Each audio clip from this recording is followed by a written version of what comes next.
pasal food, I rasa semalam I makan kacang rebus dekat arena tu. I don't think because kacang rebus. Ya ke?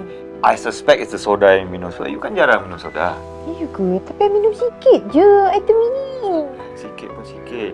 Tapi you dah tahu you ni tak boleh makan sembarangan, minum sembarangan. Yalah.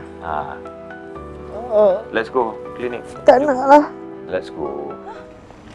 Direct ni bukan main. Tapi ni aku tak faham lah. Macam mana boleh masuk kepala otak dia tu? Alfie, you tak pernah bercinta sebab tu dia bodoh macam tu aku rasa. Cinta mendanya. Kau dapat bini macam tu? Tak, sekarang ni kita tak boleh nak buat apa dah. Kalau tuan badan sendiri dah decide nak buat macam tu. Kau tahu benda sebenarnya kan? Tahu macam tu je lah. Mesti ada benda kau tak beritahu aku. Cakap je lah.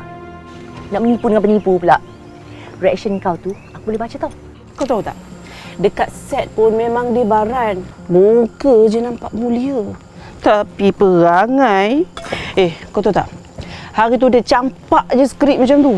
Korang tak pernah kerja. Aku ni pernah kerja dengan dia. Aku tahulah payah dia macam mana. Iya. Aku pun pernah kerja dengan dia. Dah bertahun aku kenal dia. Aku pun pernah gaduh dengan dia. Aku juga pernah nampak dia gaduh dengan orang lain. Tapi tak pernah sekali pun dia naik tangan kat orang. So, korang dua ni cakap baik-baik sikit boleh tak? Tengok tak apa dia buat dekat I tadi? Selama ni macam tu lah dia buat I. Dia akan hukum I dengan ignore I, buat I tak wujud macam tu. Unbelievable. You know, maybe emotions dia tak stabil lagi dan bukannya senang nak duduk dalam penjara ni. Silap dia boleh go. I don't care. Dia nak kuku ke apa ke, I dah tak boleh tunggu. Faham tak?